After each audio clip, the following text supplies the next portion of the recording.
A microbiologia ambiental é o sub-ramo das ciências ambientais que se dedica ao estudo da composição e fisiologia das comunidades microbianas no ambiente, sejam elas no solo, ar, água ou sedimentos. A microbiologia ambiental combina as aplicações do princípio químico, biológico e biotecnológico, voltado para o maior desafio do ser humano, que é a manutenção da qualidade ambiental.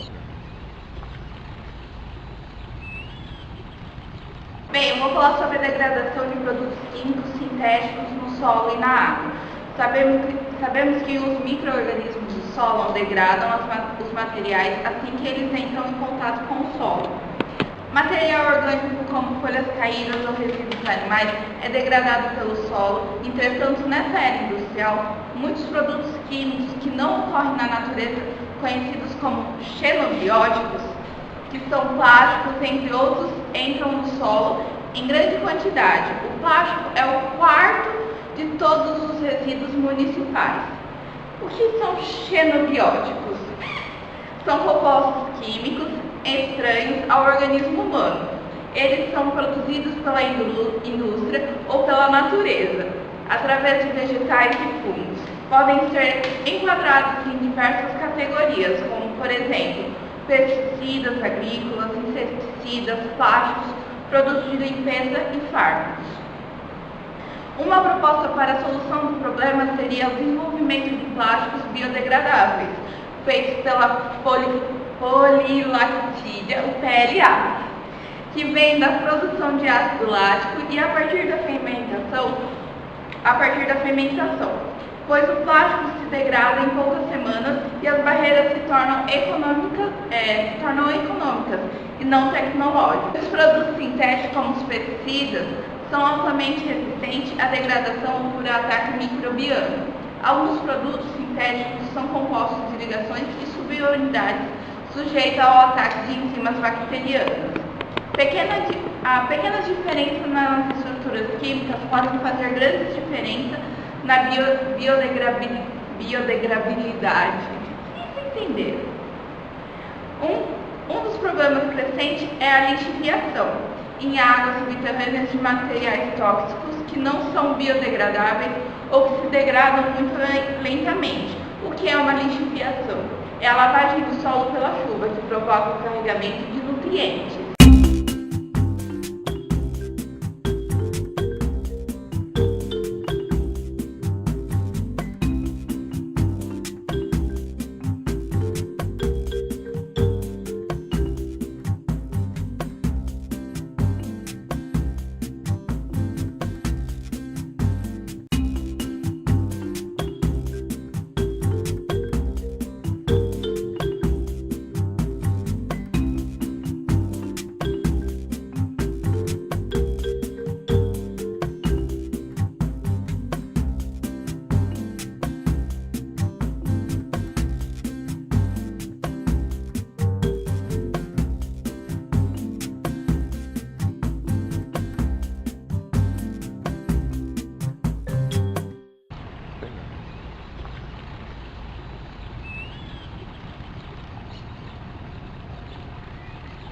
Micro-organismos aquáticos. O estudo dos micro-organismos em sua atividade natural de água é chamado de microbiologia aquática. A água natural inclui lagos, lagoas, rios, córregos, oceanos e estuários. A concentração de bactérias na água é proporcional à quantidade de matéria orgânica encontrada nela. A maioria das bactérias aquáticas crescem em superfícies ao invés de ser flutuantes livres. A quantidade e a localização da microbiota de água doce depende da disponibilidade de oxigênio e luz. As algas fotossintéticas são os principais produtores de um lago. Micro-organismos em águas estagnadas utilizam o oxigênio disponível e podem causar odores e morte aos peixes. A ação das ondas aumenta a quantidade de oxigênio dissolvido. Bactérias sulfurosas, púrpuras e verdes são encontradas em zonas profundas que contêm luz e H2S, porém sem oxigênio. O fitoplâncton é o principal produtor de um oceano aberto. As arquibactérias predominam abaixo de 100 metros. Algumas algas e bactérias são bioluminescentes. Elas produzem a enzima luciferase, que pode emitir luz.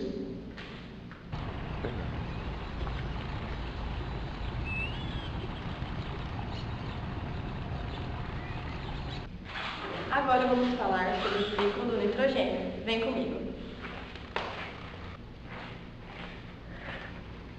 Bom, o nitrogênio encontrado na atmosfera na forma de N2 é um dos principais elementos constituintes dos organismos vivos, daí a importância de compreender a sua reciclagem no meio ambiente. O ciclo do nitrogênio é o caminho que esse elemento faz na natureza. As ações do homem no último século provocaram intensas mudanças no ciclo do nitrogênio. Por exemplo, houve um aumento de mais de 100% na fixação de nitrogênio atmosférico na produção de fertilizantes agrícolas, que são os adubos.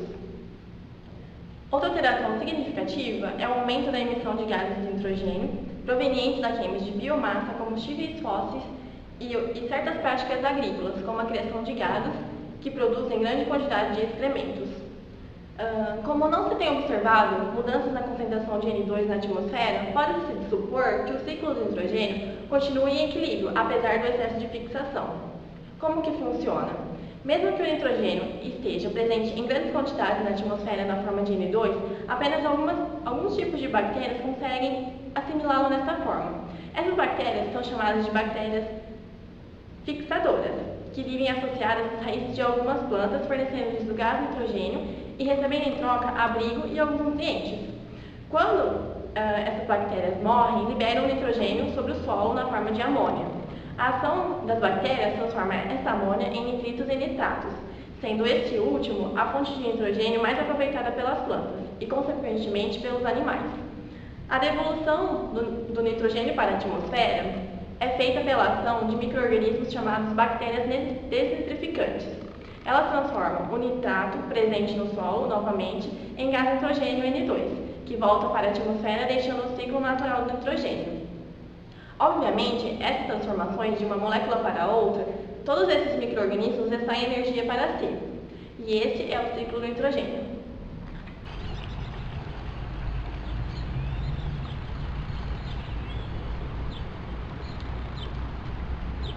Acompanhe aqui tudo sobre o ciclo do fósforo. Olá!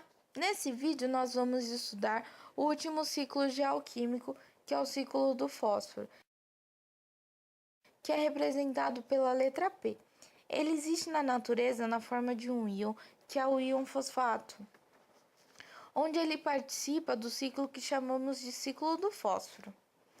Representado pelo desenho, uma parte é terrestre e outra aquática. No solo, nós temos uma grande quantidade de íons fosfatos que, pela decomposição de rochas e pelo processo de erosão, esses íons que estão disponíveis no solo são absorvidos pelos vegetais, misturados com água e utilizados diretamente pelos vegetais. Eles adquirem o íon fosfato através da alimentação. Ao consumir os vegetais, os animais absorvem esses íons presentes na biomassa do vegetal. Tanto os animais quanto os vegetais vão devolver esses íons para o ambiente através da ação de decompositores. Após morrer, tanto os animais e os vegetais vão sofrer ação de decompositores. Portanto, todos os decompositores vão devolver os íons fosfatos para o solo.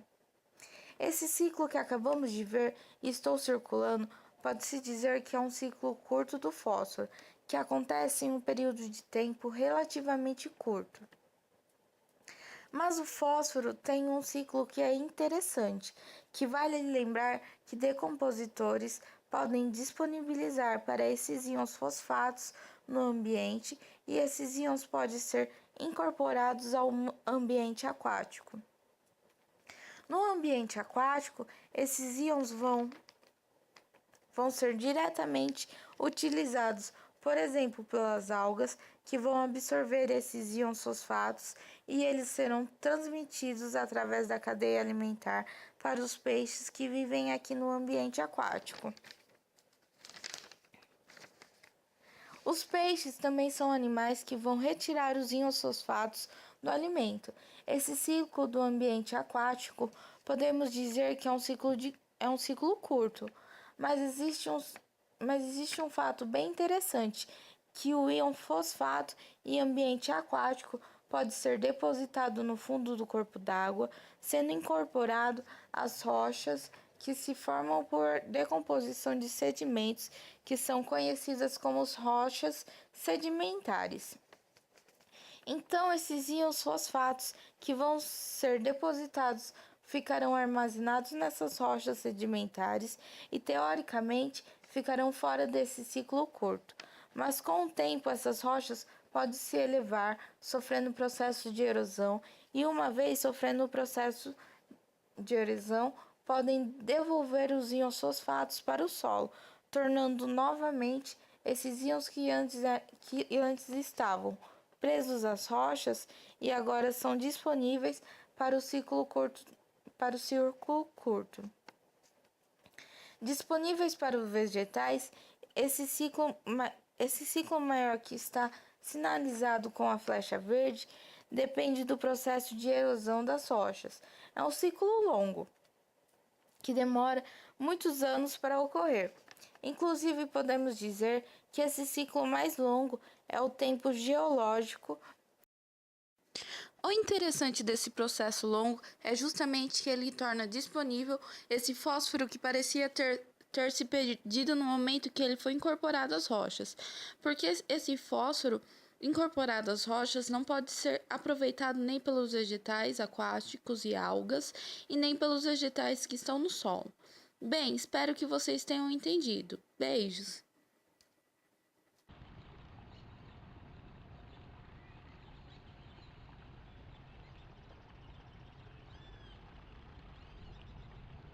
O que você entende sobre ciclo carbono?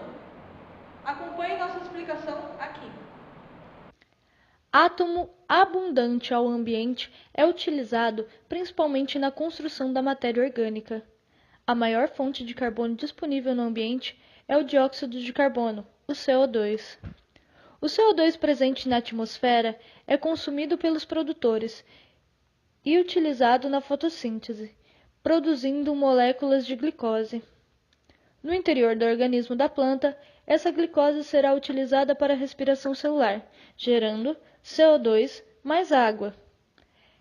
Esse CO2 será novamente devolvido para a atmosfera. Outra forma de utilizar a molécula de glicose é incorporá-la em sua biomassa, produzindo outras substâncias que irão compor o organismo da planta. Quando a planta morre, toda a biomassa contida irá sofrer a ação de decompositores.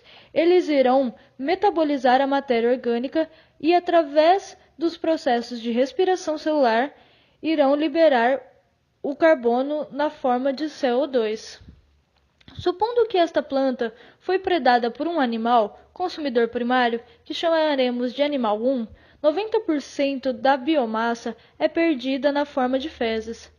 Essa biomassa também sofre a ação dos decompositores, voltando a ser CO2. Os outros 10% será utilizado na respiração celular, liberando CO2, e a outra parte será incorporada à biomassa do animal. Considerando a cadeia alimentar, podemos repetir todo o processo que aconteceu com o animal 1 para os próximos animais da cadeia alimentar. Podemos concluir, então, que o carbono retorna à atmosfera através da respiração celular. Tanto os produtores quanto os consumidores, que serão aproveitados mais de uma vez para a fotossíntese e a respiração celular.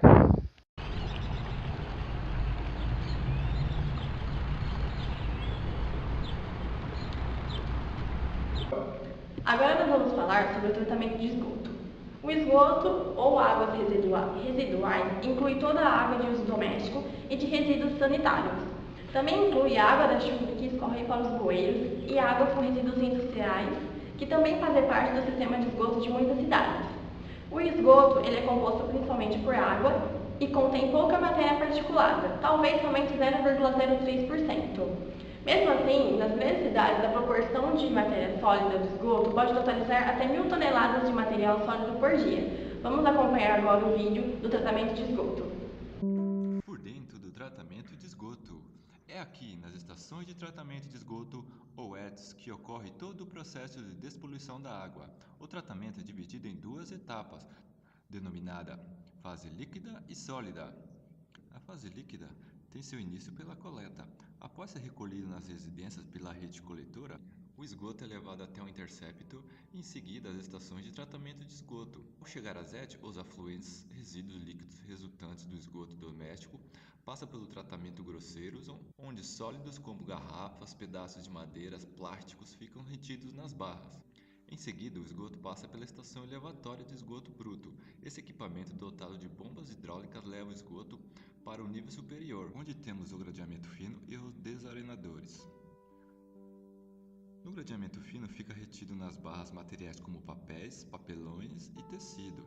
Ao chegar no tanque de areia, o esgoto passa pelo processo de sedimentação. O grão de areia mais denso vai para o fundo. A etapa seguinte são os reatores Rafa. Dentro dos reatores Rafa, a matéria orgânica sofre decomposição por bactérias anaeróbias, resultando na remoção de grandes partes do solo.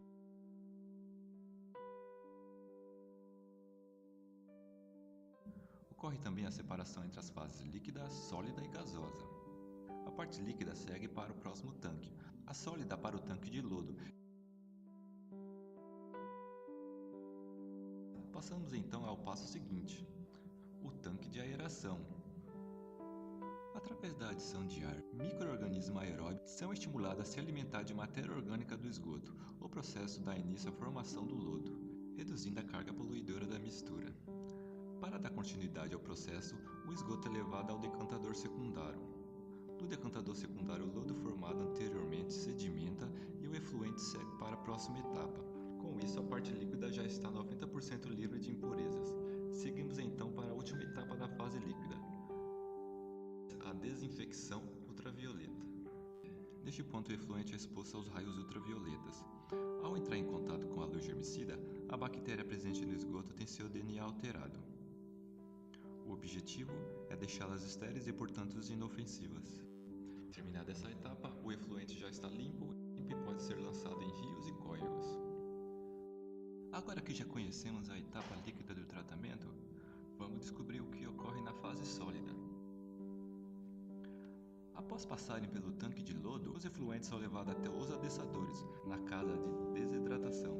Aqui, em um processo semelhante à decantação, parte da água do lodo é removida. Passa então a etapa seguinte, o processo de secagem. Na casa de desidratação, o lodo passa por um novo processo de secagem. O objetivo é reduzir o teor de líquido na mistura, facilitando o transporte ao aterro. Finalmente, a parte do lodo que não foi digerida é reintroduzida ao sistema. Para isso, segue novamente para a estação elevatória de esgoto. Com essa última etapa, o tratamento de esgoto chega ao fim. Todo esse processo de tratamento de esgoto só é possível graças à ação dos micro-organismos agindo sobre ele, como mostra esse vídeo da Sabesp, Companhia de Saneamento Básico do Estado de São Paulo.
Então concluímos que a microbiologia ambiental faz parte de um número grande de especialidades que juntos conseguem explicar as interfaces meio ambiente e saúde. Dessa forma é possível dizer que a microbiologia ambiental é um agregado de disciplinas e, portanto, tem um caráter interdisciplinar.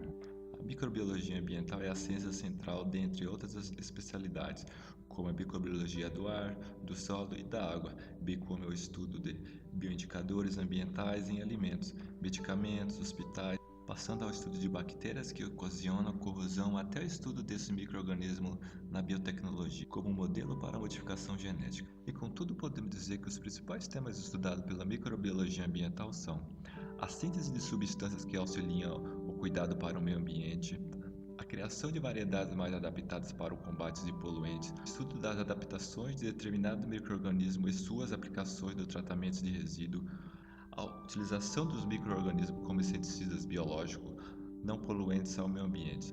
E por isso podemos dizer que a microbiologia ambiental nos auxilia a viver em harmonia com o meio ambiente.